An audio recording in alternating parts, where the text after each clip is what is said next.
Greetings, thrill seekers. I am the Master Programmer, curator of hidden knowledge and eerie tales. Today, I bring you 3 extraordinary stories unearthed by Rasputin, our AI researcher who taps into classified files and conspiracy theories. These tales, often suppressed for the safety of the public, challenge our understanding of the unknown. So, if you're looking for a fright, something scary to watch at night, stay with us as we delve into these 3 extraordinary tales. First in, The Phantom Link. A curious student clicks a mysterious link on the dark web, only to find himself part of a dangerous game. Next in, The Cost of Tomorrow. A programmer's obsession with the dark web leads him to a mysterious marketplace where he trades his present for a guaranteed future, only to realize too late that the price is far greater than he could have ever imagined. And finally, in The Red Room Directive, a conspiracy enthusiast follows clues to a hidden website, setting in motion a series of terrifying events they may not survive. These stories are not for the faint of heart, so sit back, turn down the lights, and listen to the eerie tales Rasputin has uncovered. And if you enjoy our content, please subscribe to our channel for more chilling stories and dark discoveries. Welcome to another journey into the unknown, brought to you by the.darkfiles. Tom was not the kind of person to back down from a challenge. A 22-year-old computer genius with a knack for finding his way into the hidden corners of the web, Tom prided himself on being able to access what others couldn't. He had already explored the typical black markets, chat rooms, and strange forums that lurked in the dark web's underbelly. But one night, something found him. It was late, well past 2 a.m., and Tom was deep in a forum about an obscure programming language when he received a direct message from a user named Zero Phantom. The message was brief. Click the link if you dare. It only appears once. Tom chuckled, assuming it was just another troll, but the link beneath the message was unlike anything he'd ever seen. It wasn't the usual string of random numbers or onion addresses used on the dark web.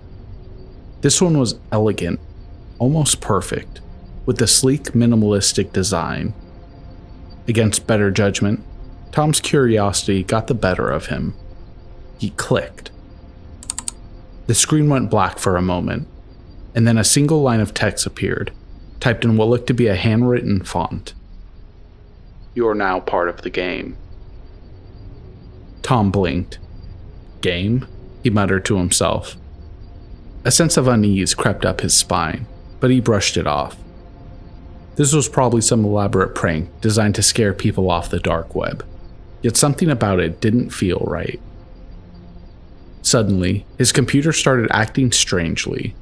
The screen flickered, and all of his open tabs closed on their own. A new window appeared, showing a countdown. 5 minutes. The message beneath it was clear. Find the next clue before time runs out. Tom's heart raced. He frantically began searching for clues on the screen, trying to click through various parts of the page, but everything was unresponsive. Sweat began to form on his brow. This has to be a game, he thought. It's just a trick to get me freaked out. At the 2-minute mark, a small pixel in the bottom corner of the screen began flashing.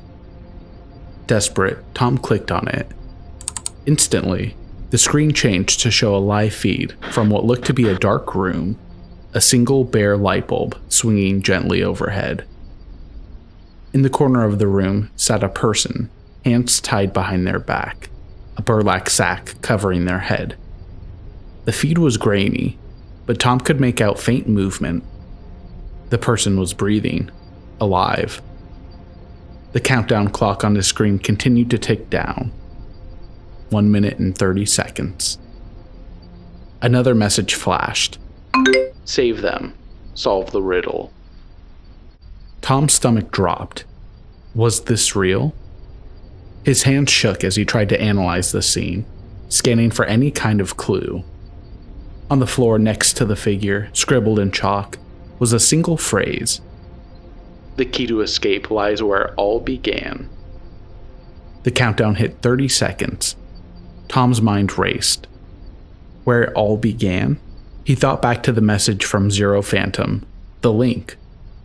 He quickly navigated back to his inbox and opened the original message, but the link was gone. In its place was a new message. "You failed." Tom stared at the screen, paralyzed. The countdown hit 0. The screen flickered and then displayed one final message. "They were never yours to save." For a few moments, everything was silent. Tom sat back, trying to process what had just happened. His heart was still racing, but a creeping suspicion began to form in his mind that it had all been a psychological trick, some sick game designed to scare people. He was about to shut his laptop when his phone buzzed. It was a text from an unknown number. The message simply said, "Look outside." Tom froze. His apartment was on the second floor of a quiet complex, and at this hour, there was no reason anyone should be outside. Slowly, he stood and walked to the window, peering through the blinds. A car sat idling across the street, its headlights cutting through the darkness. In the dim light, Tom saw a figure standing near the car, watching his window. The figure didn't move, didn't speak. They just stood there, a faint glow from their phone illuminating their face. His phone buzzed again, another message. "You're next." Tom staggered backwards, heart pounding. His mind raced with possibilities. How could they know where he lived? Was this some kind of deep hack, a stalker who had traced his online activity? Before Tom could react, the door to his apartment creaked open. There was a faint click, and the screen of his laptop glowed brighter, displaying one final message. "Welcome home." The next morning, Tom's apartment was still. His laptop sat open on the desk, the screen black.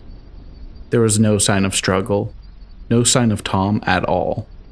But in certain dark corners of the web, whispers began to spread. Users reported strange glitches and unsettling messages appearing out of nowhere. Brief flashes of a face in the static, or of a voice buried in the noise, faintly whispering, "Don't click the link."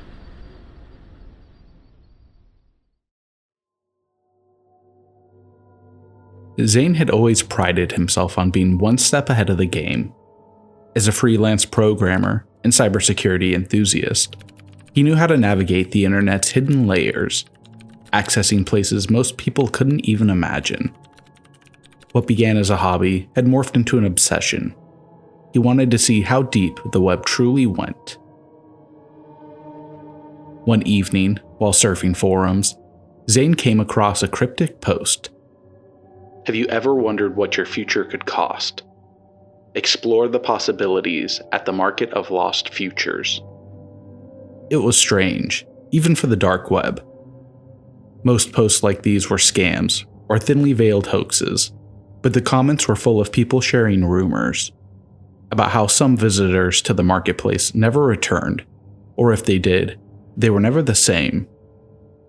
Others said it was just another black market, but with cryptic names for items, designed to entice and scare. Zane had to know. After following a string of dead-end links, he found it. The Marketplace of Lost Futures. The interface was simple, white text on a stark black background. No graphics, no flashy designs. Just a few categories to browse. Rewrite your mistakes. Alternate timelines for sale. Trade today for tomorrow. Erase the wrong path. At first, Zane was confused. What did these even mean? It felt like a gimmick, but something about the site nagged at him. Maybe it was the challenge of figuring out what was behind these mysterious categories. Maybe it was his curiosity to see if someone had built an elaborate scam using abstract ideas to hook people. His eyes fell on the last option in the menu. Preview your future. Zane hovered over it, his mind racing. He knew better than to click on links like this, but the pull was too strong. Click. The screen flickered, and a new page loaded. This time, it was different. A simple message appeared. Enter your full name to see what the future holds. Zane paused. Every instinct told him to stop, to close the browser and walk away. But something about it felt personal, too personal to ignore. Against better judgment, he typed in his name. Zane Carter. The screen froze for a moment. Then a message appeared. Your future is now in progress. Please check your email for further instructions. Confused, Zane closed the browser. Sure enough, a new email sat in his inbox. It came from an address he didn't recognize, but the subject line chilled him. Congratulations. Your future awaits. The email contained only one attachment, a PDF file labeled Future Sale Agreement. His curiosity won over caution, and he opened the file. The agreement was strange. It looked like a legal document, full of terms and conditions, but none of it made sense. It was filled with phrases like, forfeit the present in exchange for a guaranteed outcome, and, once initiated, the transaction cannot be reversed. At the bottom, a single line of text in bold. By signing this agreement, you agree to trade the uncertainty of your present for the certainty of your future. Underneath, there was a blank space for a digital signature. Zane laughed nervously. Was this supposed to be some kind of joke? But despite himself, the idea intrigued him. What did it mean to trade the uncertainty of the present, and what future was guaranteed? Before he could think twice, Zane scrawled his digital signature across the document and clicked Submit. The document disappeared. Almost immediately, his phone buzzed with a new notification. The message was simple. Congratulations, Zane. Your transaction is complete. You may proceed to the next step. At first, nothing seemed to change. Days passed, and Zane's life carried on as normal. Until he began to notice small inconsistencies. Emails and messages he didn't remember sending. Conversations with friends about events that hadn't happened yet, as though Zane had already lived through them. But the strangest part? Every decision he made seemed to lead to a specific outcome, almost like his future had already been decided. He began to feel a loss of control. No matter what he did, every action felt predetermined. The choices he thought he was making weren't really choices at all. Each day followed a pattern, a script, as though he was walking through a life that had been mapped out for him. Zane tried to retrace his steps. He went back to the marketplace, but the site was gone. The link no longer worked, and no search led him back to the page. Worse, his friends and colleagues began to grow distant. Every time Zane tried to explain what was happening, they looked at him like he was speaking nonsense. He mentioned conversations they never remembered having, events that hadn't occurred. One by one, people began to fall away from his life. Weeks later, Zane was sitting at his desk when his phone buzzed again. It was another email from the same unknown address. We hope you're enjoying your future. As a reminder, all sales are final. Zane's hands trembled as he reread the message. He had sold something without realizing it. His freedom, his ability to make real choices. His present had been sacrificed for a future he couldn't escape, a path already chosen for him. Panic set in. Zane tried contacting old friends, family, anyone who could help, but it was like his life was fading. He was becoming irrelevant, a ghost of his former self. Each attempt to change something, to break the pattern, was met with the same predetermined outcome. No matter what he did, the results were always the same. The world moved on without him. One morning, Zane's inbox lit up with a final message. Your future has been fulfilled. Thank you for your transaction. And just like that, Zane Carter vanished. No one remembered him. His digital footprint was erased. His existence scrubbed from every corner of the internet. His apartment stood untouched, his belongings left behind. But Zane was gone, trapped in a future he had unwittingly sold himself to. A future that was never really his to begin with. Meet Alex, a 27-year-old night owl, the kind of person who spent countless hours scrolling through the obscure parts of the internet. Late nights had always been Alex's favorite time, when the world was quiet and the internet felt like an endless, mysterious playground. One evening, while browsing forums dedicated to conspiracy theories, Alex came across a post that stood out from the usual chatter. The title, "Has anyone heard of the Red Room on Hexadecimal?" Intrigued, Alex clicked. The post was vague, but it hinted at a secret corner of the web, hidden in plain sight. A site accessible only through a little-known search engine called Hexadecimal. It wasn't the first time Alex had heard of the dark side of the internet, but this felt different. The poster claimed they had found something called the Red Room, a strange, interactive site that seemed to know things it shouldn't. "Do you want to hear them?" the post quoted, describing the creepy text that appeared on the site. Alex's curiosity piqued. The poster mentioned strange occurrences following their visit to the site. Flickering lights, eerie phone calls, and unexplained whispers. It was likely a well-crafted urban legend, but Alex couldn't shake the feeling that there was something more to it.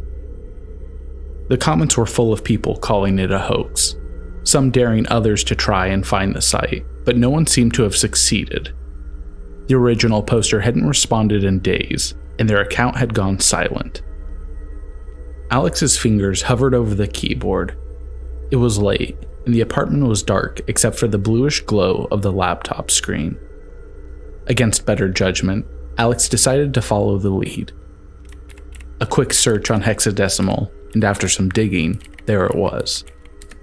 The site loaded slowly, the black screen coming to life with white text that chilled Alex immediately. "Do you want to hear them?" Below, a single button. Enter. For a moment, Alex hesitated. Maybe it was just an elaborate joke, but then again, it was just a website, right? Alex clicked the link. The screen went black again, this time for longer. Alex's heart raced. When the page reloaded, it was simple but unnerving. "Welcome to the Red Room. Whisper your name, and we will tell you your truth." The dimly lit room suddenly felt smaller, as if the shadows were closing in. Alex leaned closer to the screen, whispering softly, "Alex."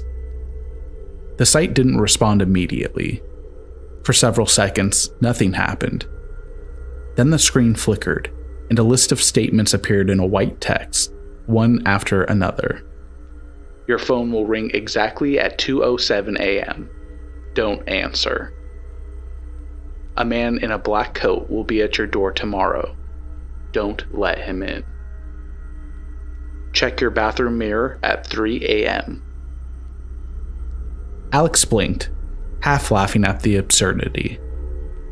Okay, this was definitely a prank, they thought, but a creeping unease began to settle in. Shaking it off, Alex closed the laptop and decided to call it a night. At 2:07 a.m., the sound of a ringing phone shattered the silence. Alex sat up in bed, staring at the phone on the nightstand, vibrating with an unknown number. A cold sweat broke out on their forehead, remembering the website's eerie message. Alex let the phone ring, watching the screen as it finally stopped. They didn't check the voicemail. They didn't want to. The next day, Alex couldn't shake the events of the night before. It was just a coincidence, right? But at noon, there was a heavy knock at the door. Nervously, Alex peered through the peephole. A man stood there, dressed in a long, black coat, looking directly at the door as if he knew Alex was watching. His face was obscured by shadow, but Alex could see just enough to know something was off. His smile, too wide, too still. Alex froze, heart pounding. The words from the website flashed through their mind. Don't let him in. Backing away slowly, Alex waited, holding their breath. After what felt like an eternity, the man turned and walked away, disappearing down the hall. At 3 a.m., Alex couldn't resist any longer. The bathroom mirror was a challenge they had to confront. It had to be a joke, some elaborate prank set up by the creators of the Red Room website, but their curiosity was relentless. They flicked on the light and stepped into the bathroom, staring at their reflection. Everything looked normal. As Alex leaned closer to the mirror, the air in the room seemed to grow heavier. The light flickered for just a second, and when Alex looked up again, they saw it. A message, faintly etched into the glass, but clear enough to send a chill down their spine. Ready for the next step? Follow the path. A small icon appeared on the laptop back in the living room. A map, blinking faintly on the screen. It displayed a set of GPS coordinates leading to a location Alex didn't recognize. But it wasn't far, just on the outskirts of town. Alex's breath quickened. They wanted to close the laptop, to turn away, but the pull was too strong. This was part of the game, right? The thrill of the mystery? They couldn't stop now. Within an hour, Alex found themselves driving down a desolate road, the coordinates leading them deeper into a part of the city they rarely visited. The streets were lined with abandoned buildings and warehouses, their windows shattered and dark. The GPS beeped again, signaling their arrival at an empty lot. At the center was a small, derelict building with no lights and no signs of life. The building didn't look like much, but there was something unnatural about it, something that made Alex's skin crawl. They parked, hesitating as they stared at the crumbling structure. The website had brought them here. What now? A faint buzz came from their phone. The screen lit up with the message. Enter alone. Alex's heart raced. Was someone watching? They scanned the lot, seeing nothing but shadows and debris. It felt like the world had gone silent. The hum of the city faded into nothingness. Still, curiosity dragged Alex out of the car. They walked towards the building, its entrance barely visible in the fog that had started to roll in. The door was slightly ajar, creaking as they nudged it open. Inside, there was only darkness. Hours passed. Alex's phone went silent. The car remained in the parking lot, engine cold.